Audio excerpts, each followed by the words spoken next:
So here we are in Lesson 4, Part 1 of Building the Body. So in the previous lesson, we bent the sides. The sides are all done, so we'll take them apart,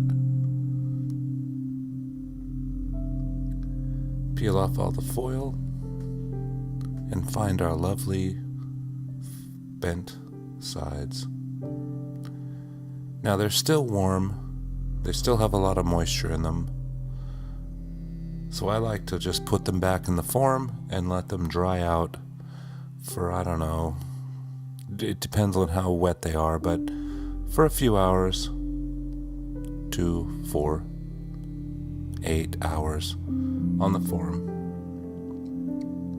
You can also do the banding in the same way by cutting small strips of wood and bending them on the same form. So now we'll go back to a couple of sides I prepared earlier. These are really beautiful tiger maple sides, while those walnut sides are on the form.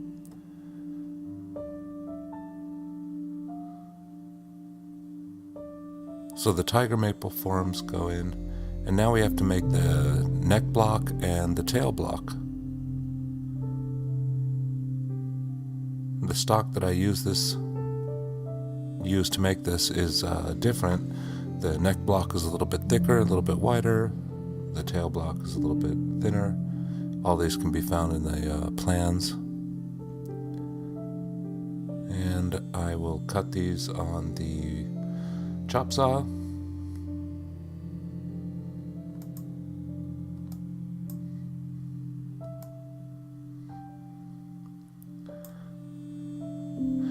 Now, of course, there's a curve to the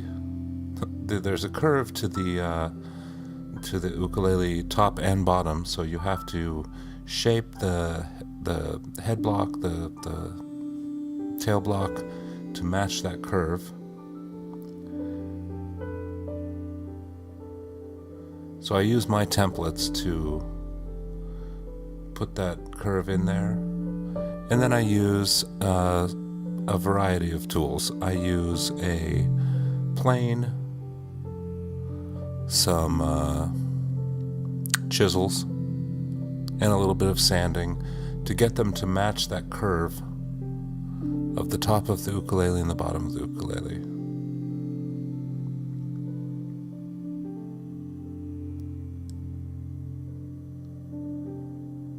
I didn't show all the shaping that goes on, but once they're curved and shaped, as you can see, it's time to glue them in.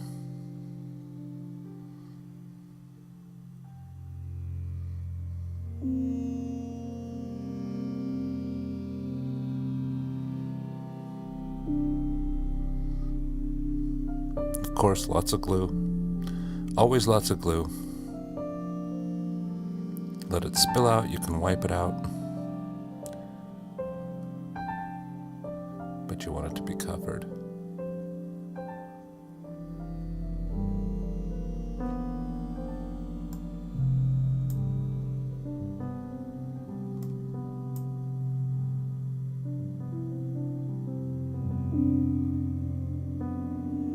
And the tail block.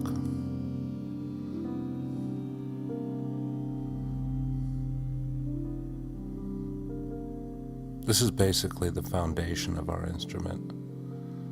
And again, I gotta say, making an ukulele is no different than making a full-sized guitar. It's just as complicated. It has all of the same aspects to it that result in great sound as making a guitar.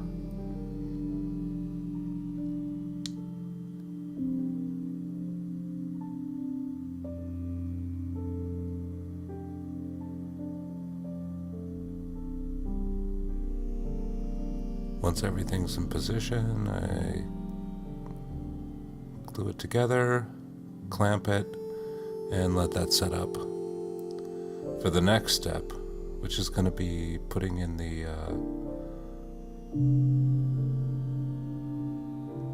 kerfing.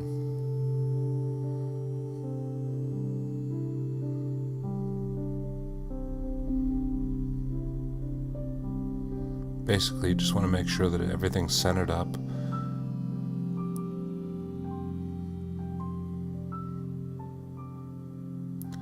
And let that dry.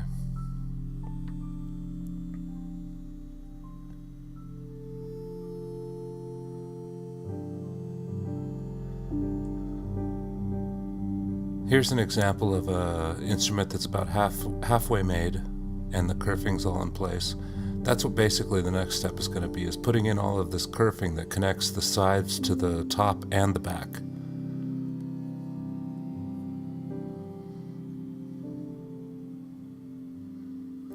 So I have a bunch of prepared kerfing.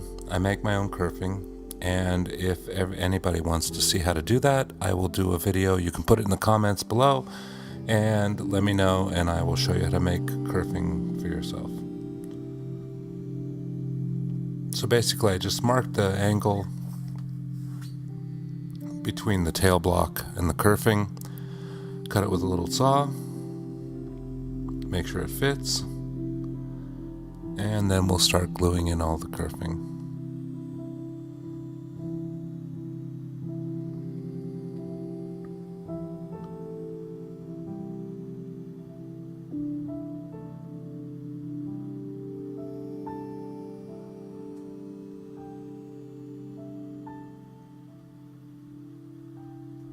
This is a little bit tedious, but once you get it all going,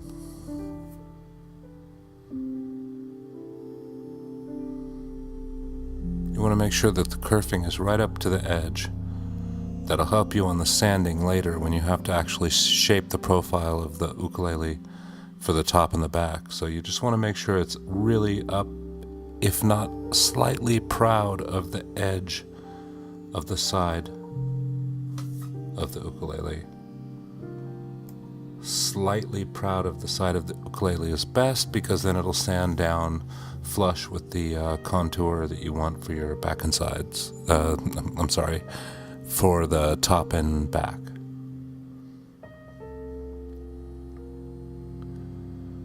So we start off a little slow here, and hopefully I can fast forward this, because it's a little boring. And then we just keep gluing and gluing and gluing and clamping.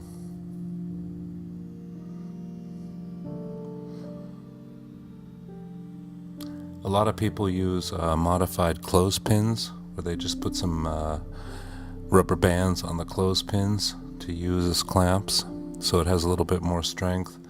I found these really cheap clamps that have plenty of strength to hold the kerfing on. But you will need clamps.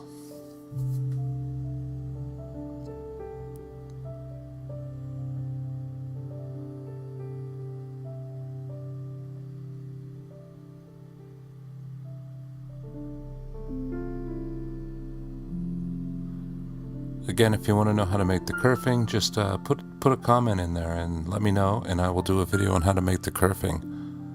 You can buy it.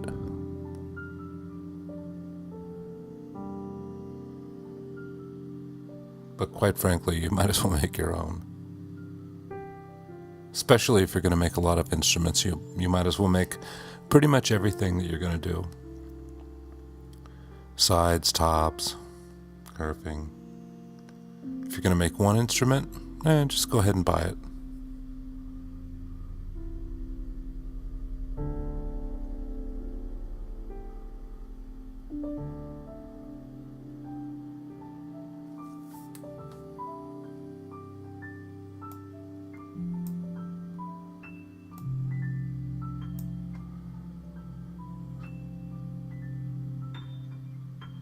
And we continue on. Keep gluing in the kerfing.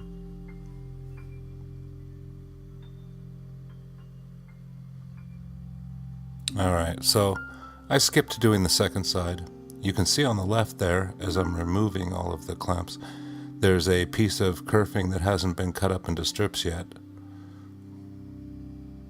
You can deduce how easy it is to make kerfing. Basically, you're just going to rip slots into a board on a table saw and then cut it up into thin strips, and that's basically your kerfing. It's not complicated, but I could do a video if you want to see how to do it.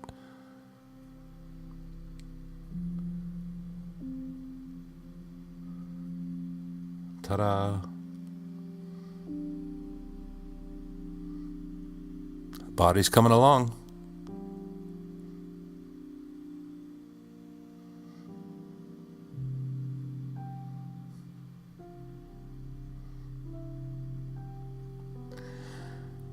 Underneath the form, there's a board, if you can see underneath, that already has sandpaper attached to the full length of it, and I use that to shape to do the rough shaping of the body. And then I use this long sanding block, which is basically just made with some scrap that has some of that spray adhesive attached to it with sandpaper, and you can make a long sanding block. It's kind of like a auto body shop sander, where you can reach both ends of the ukulele body, and you want to just use that to shape out your curve of the front or back.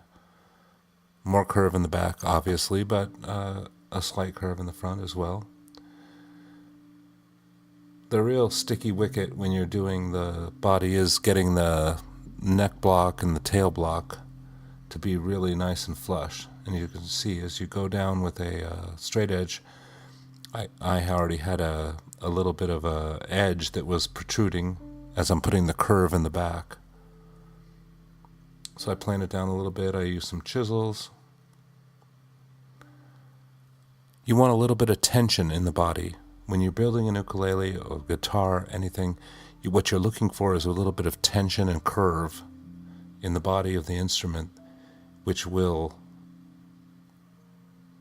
make a vibrant and resonant form. Flat equals flat. Curved equals a vibrancy. So basically you're just looking for that. Once again, if anybody wants the plans for the drum sander, you can get the drum sander at the Makerman Workshop. There's plans and building instructions available there. It's, I believe, $10. You can support these videos, and we'll keep building some ukuleles. There's a bonus shot. I think that's the bonus shot from the last time. I didn't change that one. So next time we'll have another bonus shot. And thanks for watching.